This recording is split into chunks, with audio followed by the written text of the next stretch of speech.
오늘 두 번째 감시 리스트는 이겁니다. 대우조선해양의 도적들입니다. 고양이한테 생선을 준 상황이 아니라 무슨 영광굴비를 구워서 고양이한테 막 이렇게 갖다 준 것 같아요. 이렇게 참 먹어라 이렇게 이런 상황을 보면 참 속속 드러나는 이 대우조선해양의 비리가 전현직할 것 없이 지금 엄청난데요. 뭐 아직 밝혀지지 않은 게 더 있을 것이다 이런 얘기들도 있고요. 우리 지난번에 대우조선해양 한번 다뤘지 않습니까? 그때 말씀드렸잖아요. 구조조정한다는데 구조조정을 하는 대상들을 구조조정해야 된다 얘기 말씀드렸잖아요. 네. 그때 채권단을 구조조정해야 된다는 게 채권단이 정부하고 산업은행이거든요. 거기를 구조조정했었어야 되는 거죠. 그러면 대우조선해양 지금 도적들인데 저는 대우조선해양판 봉이 김선달 이라고 생각합니다. 왜냐하면 대동강 주인 없지 않습니까? 대우조선해양의 실질적인 주인이 없습니다. 주인이 없다는 것은 책임을 지는 사람이 없다는 거죠. 그렇게 책임을 지는 사람이 없기 때문에 그 윗선에서 다 전부 다 돈을 빼갈 수가 있게 되는 거죠. 해도 너무한다. 정말로요. 예. 이래도 우리 산업은행장을 낙하산 인사로 할 것인지 저는 한번 되묻고 싶습니다. 네. 지금 이 상황이요. 뭐 검찰 수사에 따라 하나씩 드러나고 또 보도는 산발적으로 되다 보니까 도대체 누가 얼마나 어떤 비리를 저질렀는지 정리가 잘 안 되거든요. 우선 이거 정리부터 해보겠습니다. 예, 올 6월부터 이제 검찰이 수사에 본격적으로 돌입을 했죠. 네. 일단 수사는 전직 경영진들로부터 시작이 됐는데요. 지난 2006년 3월부터 2012년 3월까지 대우조선해양을 맡았던 남상태 전 사장이 지인의 회사에 그 대학 동창이었다고 그렇게 알려져 있죠. 지인의 회사에 일감을 몰아주고 뒷돈 20억 원을 수수하고 5억 원을 횡령한 혐의를 받고 있는데요. 당시 산업은행장이었던 강망수 행장의 지인 회사에 특혜를 준 혐의로 구속 기소된 상태이고요.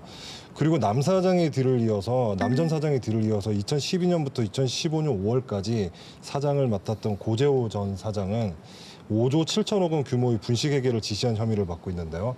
역시 강만수 전 산업은행장 지인 회사에 특혜를 준 의혹으로 구속 기소된 상태입니다. 이들은 대우조선해양을 이끌면서 회사의 부실을 가져온 핵심 인물들로 볼 수가 있는데요. 그런데 이뿐만이 아닙니다. 지금 최근 현직 사장까지 분식회계에 연루된 정황이 포착이 됐는데요. 정성립 현 사장도 지금 수사선상에 올라와 있습니다. 네. 이 대우조선해양을 이야기하려면 저희가 IMF를 먼저 이야기해야 되겠죠. 그 IMF 때 사실은 대우그룹이 공중 분해되지 않았습니까? 그때 공중 분해됐을 때 그 가장 핵심된 이유가 분식회계였었죠, 그때. 그래서 그때 분해가 되면서 사실 대우조선해양은 이제 산업은행에서 이제 2조 9천억이라는 빚을 떠안아주면서 대주주가 되면서 살아남게 되는 거죠.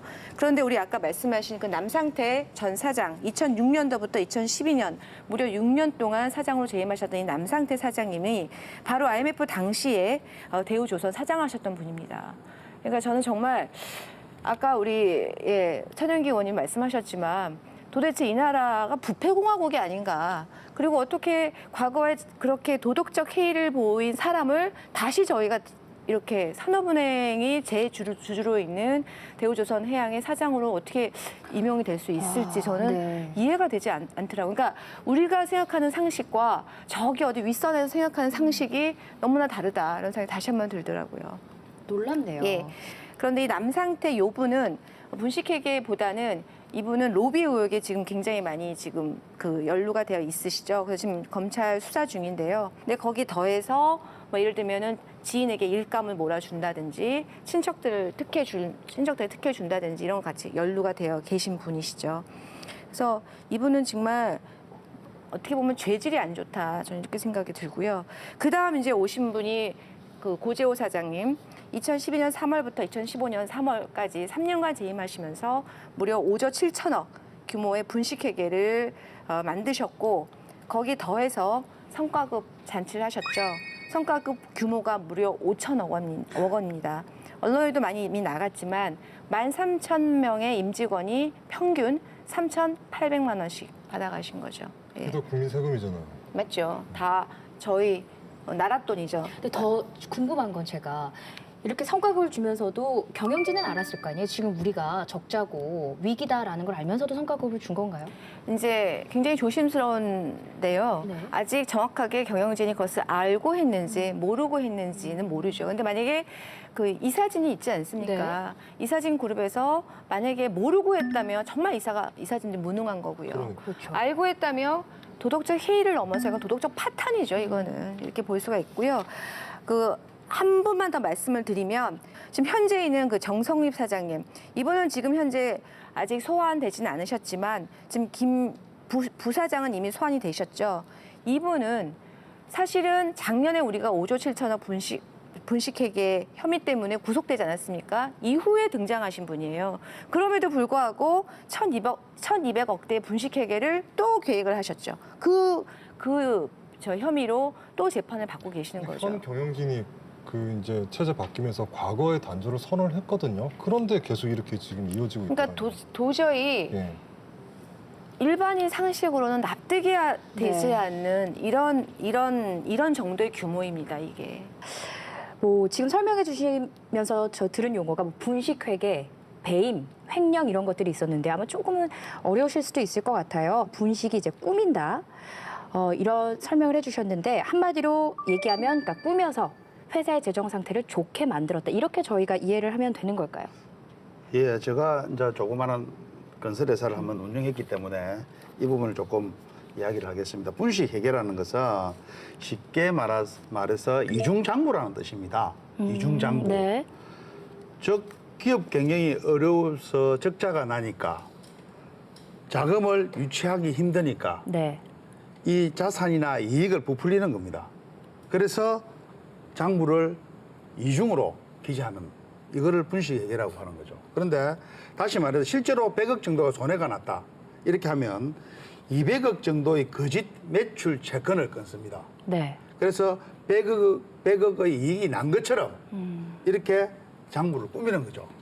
꾸미는 건데 대우조선해양의 경우는 분식회계 규모가 고재호 전 사장 시절 3년에 걸쳐서 5조 7천억 원을 분식회계를 했습니다. 이런 많은 금액을 분식회계로 처리되었는데도 주채권은행인 산업은행, 그다음에 감사원, 그다음에 정부기관이 왜 몰랐을까 하는 것은 참 제가 생각해도 조금 이해가 되지 않는다 하는 이야기를 드리고 싶습니다. 그런데 뭐 이 대우조선해양 같은 경우 분식 회계의 목적이 뭐였던 건가요? 뭐 계속해서 지원금을 받기 위함이었던 건가요? 일단 그 경영 실적이 개선되고 있는 것으로 이제 주채권은행에 속여서 수조 원의 공적 자금을 받기 위한 산업은행한테. 산업은행에 수조 원의 공적 자금을 지원받기 위한 전략이죠. 전략인데 적자가 나면 우리 경영진한테 책임을 물을 것이거든요. 그러면은 우리 경영진들은 책임을 또 회피해야 되고 그렇게 되면은 문제가 생길 수 있으니까 흑자가 난 것처럼 꾸며서 그것을 성과급으로 우리 직원들한테 나눠준다는 거죠. 쉽게 얘기해서 은속임이죠. 공적 자금이란 지원 투자를 받기 위해서는 기업이 견실해 보일 필요가 있는 거죠. 그러니까 이 서류상으로 부풀려서 문제 없다라는 걸 내보이는 거죠. 네. 그러니까 실제로 보면요. 감사원 자료를 보면요. 2013년 그리고 2014년 영업이익하고 단기 순이익을 딱 성과급 지급할 정도만큼 딱 맞춰서 조작을 했어요. 실제로 그렇게 해서 예를 들면 시중은행으로부터 또 추가 대출도 받지 않습니까? 공적 자금도 공적 자금이고 추가 대출도 얼마를 받았냐면 21조 원을 받았죠, 거의. 21조 원을 받았고요. 거기다 더해서 임직원들이 다 상여금, 성과금을 엄청 많이 받아갔죠. 성과금 얘기 많이 했고 이 중심에 있던 이 고재호 전 사장이 혼자서 받으신 것만 해도 3년간 7억을 받으셨습니다. 그러니까 성과금을 받았고 더해서 대주주인 산업은행에 왜냐하면 서류상으로는 지금 이득 구조가 있는 거니까요. 대주주인 산업은행에 2004년도부터 약 총 2,500억 정도의 배당금까지도 지급을 했습니다. 그러면 당연히 산업은행에서도 보면 산업은행도 경영을 잘한 거죠. 투자를 잘한 거죠. 예를 들면은. 그러니까 결국은 서류 조작을 통해서 그 대우조선해양에 관련된 모든 사람들이 전부 다 빚잔치를 다 할 수 있었으니까 이런 것들을 의도적으로 하신 거죠. 지금 그 당시 시기에 성과급 잔치를 할 게 아니라 정말 이 경영에 대해서 그 어떤 그 경영의 어떤 사항을 투명하게 정확하게 딱 했다라면 그때 체질 개선을 했다라면 조금이라도 지금의 큰 여파는 막을 수 있었잖아요. 당시 이렇게 성과금 잔치하고 자기들끼리 지금 연봉이 돈 타가고 그 지금 이 사단이 나는 거죠. 이게 성과급만이 문제가 아니에요. 그러니까 남상태 전 사장의 경우 연봉 2억 5,700만 원입니다. 서울 사무실 임대료가 2억 3천만 원이고요. 최고급 차량 지원해주고 운영비가 연 3천만 원 지급이 됩니다. 고재호 전 사장님요. 현직에 있을 때 똑같은 대우 받았고 비슷한. 그리고 퇴직하고 난 다음에 고문으로 근무한 4개월 동안 월급만 4,300만 원의 고급 차량의 사무실 임대료 지원입니다. 게다가 고재호 전 사장님의 경우 지난 3월에 퇴임하면서 받은 퇴직금, 여기 중요합니다. 퇴직금 얼마일 것 같아요? 저는 이거 보고 깜짝 놀랐습니다. 퇴직금이 18억 1천만 원입니다. 아니 몇 년 근무하셨죠? 지금 3년, 고조사 3년. 3년입니다. 아, 네. 그러니까 1년에 대단하네요. 6억씩 받은 퇴직금이죠. 그래서 18억 1천만 원입니다.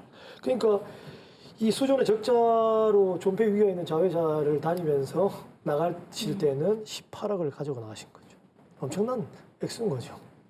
그들만의 세상이네요. 그들만의 세상으로 이 돈은 우리끼리 알아서 써도 된다. 저는 설명을 들으면서 그런 느낌을 받는데요. 분명히 말씀드렸지 않습니까? 주인이 없지 않습니까? 퇴직금은 챙겨줄게, 뭐 이런 돈들이 느낌이에요. 그 기업의 어떤 생산성으로 해서 창출된 돈도 아니잖아요. 공적 자금 그렇죠. 다 지원받은 돈이잖아요.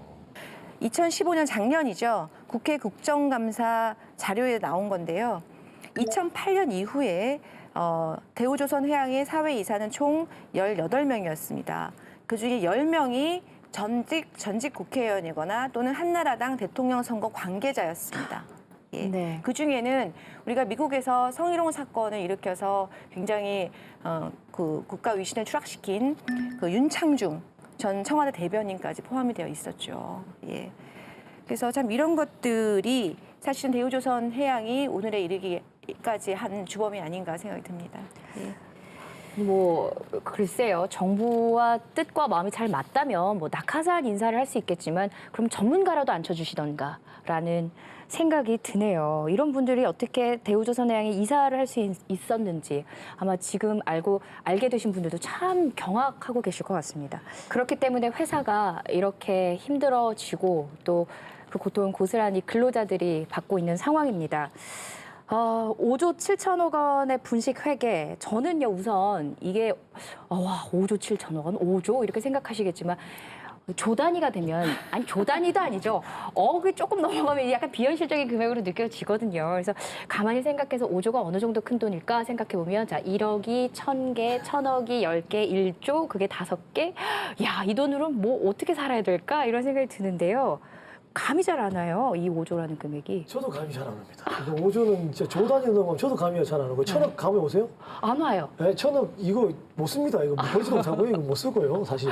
그러니까 5조 원이면 이 감이 안 오실 거예요. 그러니까 5조 원이면 월급 200만 원 노동자 2만 명 이상을 10년 동안 고용할 수 있는 금액이죠. 그러니까 네. 지금 조선 위기인데요. 구조조정하는데 이만큼을 이 노동자분들을 고용을 할 수가 있는 거죠. 이거 엄청난 액수인 거예요. 5조 원이 넘는 이 엄청난 금액을 분식회계를 했다는 것 자체도 참 힘들었겠다. 이거 이렇게 장부를 만드느라고 그런 생각도 드는데 이 어려운 걸 해냅니다. 네. 네, 아까 천 의원께서 분식 회계를 잘 설명해 주셨는데 다시 설명드리면, 그러니까 실제 현금의 유입이 없는 상태에서 서류상으로 가공의 이익을 만들어내는 거예요.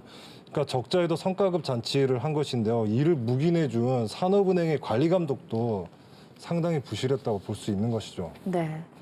말씀하신 대로 산업은행이 뭐 의도적이든 아니면 의도가 없든 도운 게 맞죠. 이런 일이 왜 일어났을까 좀 보니까요. 산업은행은 2011년부터 15년까지 4년 동안 퇴직 임직원 43분이 다시 대우조선 등 거래기업에 취업을 하십니다. 그러니까 결국은 산업은행에 있다가 이후에 퇴직 이후에 이런 관련 대우조선해양 관련 업계 재취업이 이루어지고 있는 거죠. 그렇기 때문에 퇴직 후 본인들의 안정적인 일자리를 위해서도 대우조선해양이 계속 예쁘게 마치 매출이 잘 일어나고 있는 회사로 보여줄 필요가 있었던 거겠죠. 네.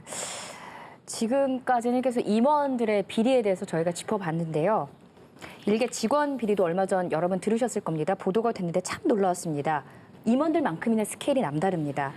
그 대우조선에서 물류를 담당하던 직원 임모 차장이 8년간 회사 돈 210억 원을 빼돌려서 내연녀와 집도 사고 건물도 사고 또 온통 명품으로 치장을 했다. 이런 사건이었는데요. 참 이건 화가 나는 게 허탈해요. 허탈해요. 네. 역으로 생각하면 이게 차장 직급에서 210억 원을 빼돌린다? 이건 정말 좀 상상하기 힘든 210억 원을 빼돌렸는데 모른다? 이것도 정말 신기해요. 그러니까 이게 역으로 생각하면 대우조선해양이니까 가능했던 것인가? 뭐 이런 생각까지 맞아요. 드는데요. 그러니까 8년간 문구납품업자와 짜고 허위 무품 계약서를 작성하는 수법으로 뭐 상가 계약도 했었고요. 뭐 외제 승용차 등 뭐 이런 거 고가품을 구입한 것으로 나타났는데요. 경찰이 이제 임모 차장의 은신처 아파트에서 10억 상당의 뭐 명품 가방, 시계, 귀금속 등을 압수하기도 했습니다. 네.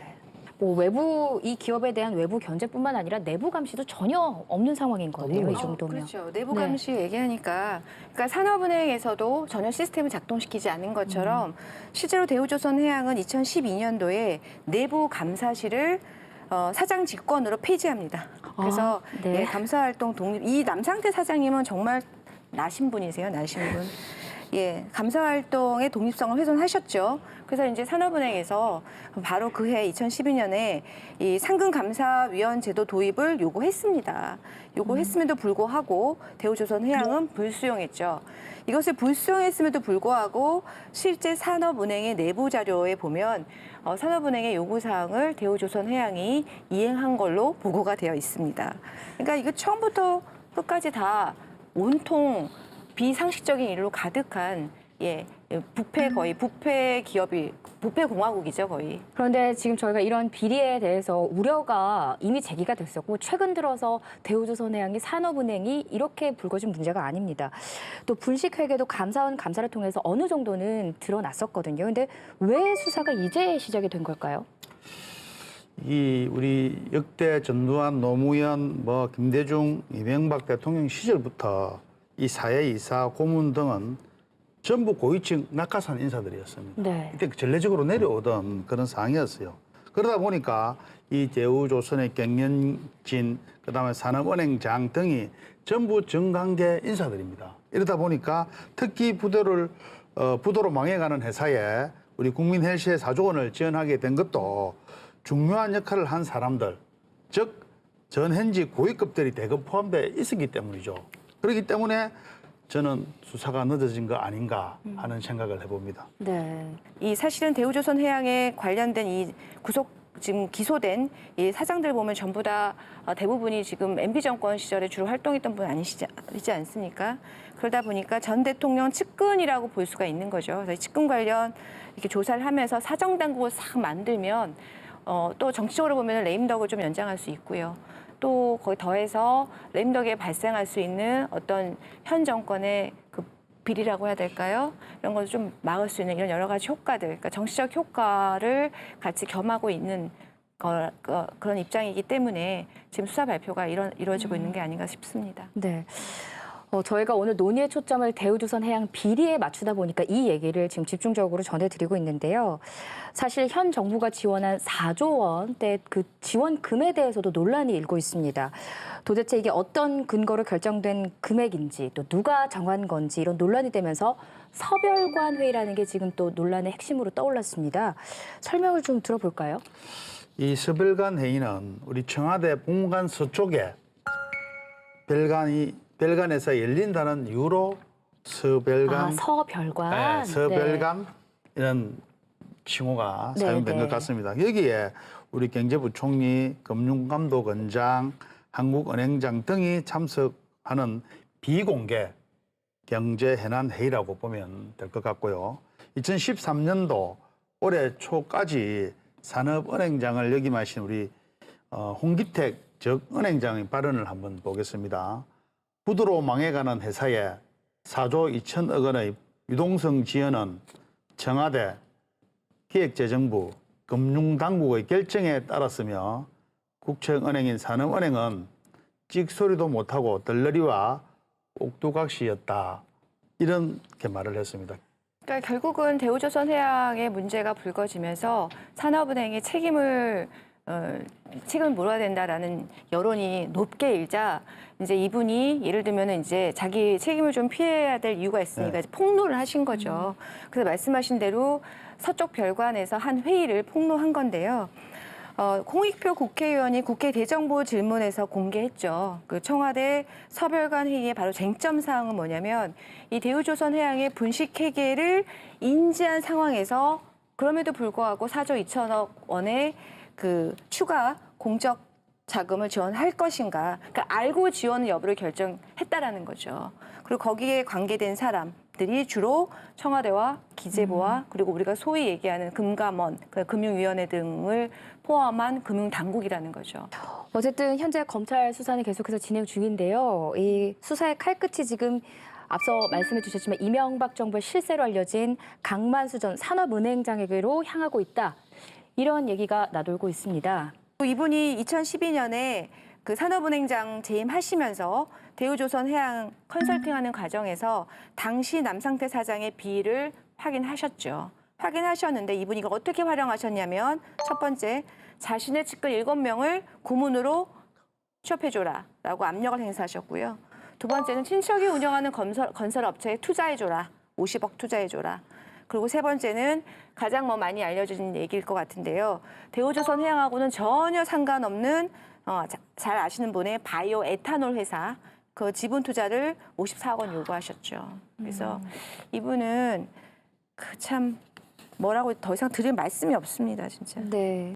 눈먼 나라 돈을 둘러싸고 대우조선해양의 임원들이 저지른 비리들, 그걸 정확하게 어느 정도인지 알고 또 파헤치는 것도 중요하겠지만 사실 이로 인한 결과, 이 피해를 누가 입느냐도 참 문제입니다. 지금 최근에 신문 칼럼에서 가장 인상 깊었던 문구가 있는데요. 적자 때만 공기업입니다.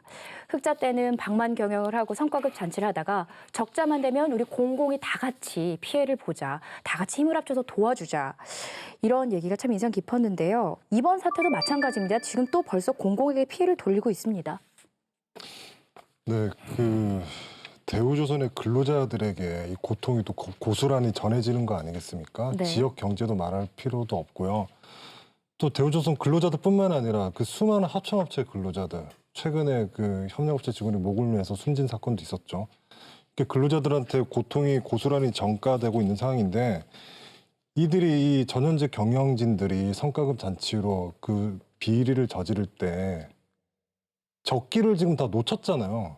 지금 치료 타이밍을 손을 봐야 될 시기를 지금 다 지나가 버렸어요. 지금은 손쓰기가 너무 늦었어요, 지금. 근데 이 수많은 근로자들 다 어떻게 할 겁니까, 진짜. 지역민으로서 좀 분노가 있는 부분인데요. 저도 진짜 좀 분노가 있는데요. 대우조선 경영진의 비리는 한둘의 개인 비리로 끝나는 문제가 아닌 거죠. 세계 최강을 자랑하는 그 대우조선을 바로 세워야 할 임무를 띈 사람들이 오히려 지금 대우조선을 침몰시키고 좀 심지어 국가 경제까지 지금 큰 영향을 끼치고 있는 건데요. 문제는 또 대우조선의 몰락이 또 우리 지역 경제에 아주 직격탄을 지금 날리고 있습니다. 구조조정 칼바람 앞에 서 있는 노동자들의 고통을 누가 지금 책임져야 됩니까? 마찬가지로 지난 7월 11일 날 대우조선 산해협력업체 노동자가 스스로 목숨을 이제 끊으신 거죠. 이분은 산해협력업체 폐업하고 임금 체불, 재취업의 어려움을 호소하는 노동자였는데요. 마찬가지입니다. 거제에서만 지금 조선업 정상화 방안으로 2만여 명 구조조정을 해야 되는 상황인데 대량 해고, 임금 삭갈, 체불, 조선업 노동자들 다 벼랑 끝에 있는 것이죠. 그래서 대우조선 사태가 아마 계속적으로 장기화될 것 같고 전 스스로 아까 하는 적기를 좀 많이 놓쳐버린 것 같아요. 앞으로 이거 돈이 들어온다고 해가지고 이 고름았던 것들이 이게 나을 것 같지 않고요. 윗선에서 구조조정에 들어가야 되는데. 되게 아이러니해요. 그리고 또 지금 수많은 근로자들 때문에 국가에서 지원에 대해서 고민 안 할 수가 없는 거거든요. 네. 지금 그분들 다 그러면 다 구조조정에서 다 그냥 환부를 잘라내듯이 도려내야 될 대상입니까? 그러면 또 공적 자금을 또 투입해줘야 되는 거예요? 이게 지금 이 사단을 지금 누가 이렇게 만들어낸 거예요? 도대체 전현직 경영진들이 진짜. 회사가 사실 어려우면은 우리 근로자들도 일부 책임을 져야 되는 것도 사실입니다. 사실인데 그렇지만 이렇게 대우조선 경영진들이 이렇게 사고를 치놓고 우리 근로자들을 설득을 시킬 수 있을까요? 저는 없다고 봅니다. 네. 대우조선해양은 이미 IMF 때 망한 회사죠. 망한 회사였음에도 불구하고 많은 근로자의 문제가 있었기 때문에 2001년도에 산업은행에서 무려 2조 9천억 원의 공적 자금을 투여해서 회생시킨 기업입니다. 그런데 지금 15년이 지난 이 마당에 다시 4조 2천억 원의 공적 자금을 투여하고도 지금 회생이 될지 안 될지 모르는 굉장히 큰 기로에 있는데요. 이런 것들은 정말 대우조선해양을 살리고자 그 투여된 그 구원투수라고 할 수 있는 이 전직 사장들, 역대 사장들, 더해서 산업은행의 정말 책임이 아니라고 할 수 없을 것 같습니다. 정말 이들에게 뼈아픈 책임을 정말 묻고 싶고요. 더해서 이런 경영진의 비리 문제와 그리고 여기에 소속된 노동자의 그 생존권의 문제 좀 별개의 문제로 우리가 좀 다뤄야 된다 이런 생각이 들고 이 시점에서 정말 엄중하게 정부와 경영자가 책임을 통감하고 책임을 지는 자세를 보여야 국민들이 한 번 더 이 고통 결국은 공적 자금으로 다시 회사를 회생시킬 수밖에 없을 텐데요. 이 고통을 감내낼 수 있을 것 같습니다. 네. 모든 수단과 방법을 가리지 않고 국정조사든 뭐 청문회든 뭐 저는 마음 같아서는 촛불 집회라도 하고 싶거든요. 맞아요. 왜냐면 거제에서. 이거는 왜 아까 말씀드렸지 않습니까? 노동자들의 뿐만이 아니고요. 지역 경제, 거제, 통영, 부동산 다 죽었지 않습니까? 지금 시장 다 죽었지 않습니까? 다 떠나지 않습니까? 그럼 그 지역에 있는 학교, 은행 뭐 어떻게 합니까? 그거? 다 이 민중 살아가는 이 생활 터전을 다 잃어버리는 건데요. 그럼 이뿐만 아니고 4조라는 돈이 국세가 들어간 거 아닙니까? 그럼 이거 들어왔을 때 전문 경영이 와가지고 회복해하고 복구해야 되는데 또 위에서 위선에서 자문단 회의나 이런 거에서 또 이 작업질 할 거 아닙니까? 그러면 또 되풀이되는 건데요. 대우조선은 해양만 이러겠습니까? 생각해 보십시오. 기업 하나만 하겠습니까? 우리나라 기업이 얼마나 많은데요. 이 전부 낙하산 되는 기업들 얼마나 많겠습니까? 우리가 그 서민들이나 대중들이 할 수 있는 게 뭐가 있습니까? 정부 청와대에서 작업을 했다 그러던데요. 우리가 그것은 뭐라 합니까? 그러니까 네. 맨날 할 수 있는 게 투표 잘하다 얘기할 수밖에 없는 거 아닙니까? 네. 참 제가 오프닝 때마다 뭐 350만 도민들이 감시자가 되는 시간 이런 말씀을 드리는데 정말 이 수사 결과가 어떻게 나고 이 대우조선해양이 앞으로 어떻게 구조적 개선이 일어나가는지 여러분이 함께 감시를 해 주셔야 됩니다. 5천만 국민들이 감시해야 되죠. 네, 그렇습니다. 정말로요. 근데 이 감시와 함께 또 어떤 방법들이 있을까요? 뭐 대우조선 임직원 임명에 관한 뭐 어떤 법적 근거도 마련해야 되지 않을까 뭐 이런 생각도 들고 구조적 개선도 해야 될 것 같고요. 저는 이렇게 예를 들면 일종의 배임이죠. 공적 자금을 가지고 장난을 친 이런 분들에 대해서는 정말 엄중하게 정말 처벌해야 된다. 처벌 규정을 정말 강화해야 된다. 좀 어느 정도 좀 부패하고 좀 이렇게 좀 끊어내는 이런 좀 시도가 좀 있었으면 좋겠습니다. 네. 참 암담한 현실이고 총체적 난국이죠. 어느 한 부분이라도 제대로 된 우리 부분이 있었다면 이런 일은 일어나지 않았을 거라고 저는 생각을 하고요. 하지만 우리가 한숨만 쉬고 있다고 해서 이게 해결될 일은 네. 아닙니다, 사실은. 지금부터라도 무엇이 잘못됐는지 우리가 철저히 좀 원인을 규명하고 분석을 해야 된다고 생각을 하고요. 제2, 제3 해양조선, 대우조선 해양이 일어나지 않도록, 이런 사태가 일어나지 않도록 우리가 해야 되겠고, 저는 이 시기에서 이런 이야기를 한번 하고 싶습니다. 낙하산 방지법 제정도 한 방법이 아닌가 네. 그런 생각도 합니다. 네.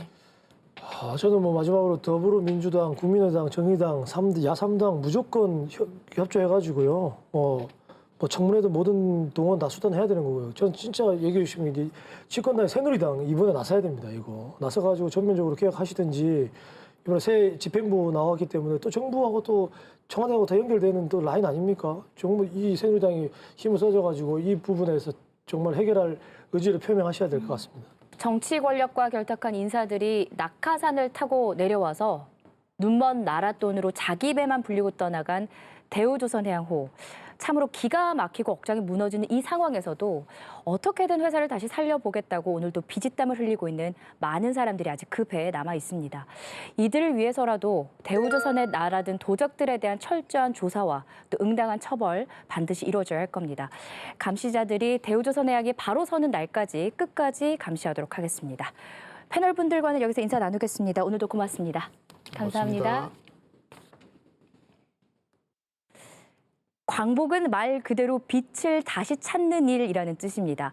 아직도 우리 사회 곳곳에는 검은 그림자, 어둠을 걷고 빛을 들여야 하는 곳이 참 많습니다. 주변 곳곳에 진정한 광복을 위해 감시자들이 늘 작은 등불이 되겠습니다. 350만 도민 모두가 진정한 감시자가 되는 날까지 함께하겠습니다. 고맙습니다.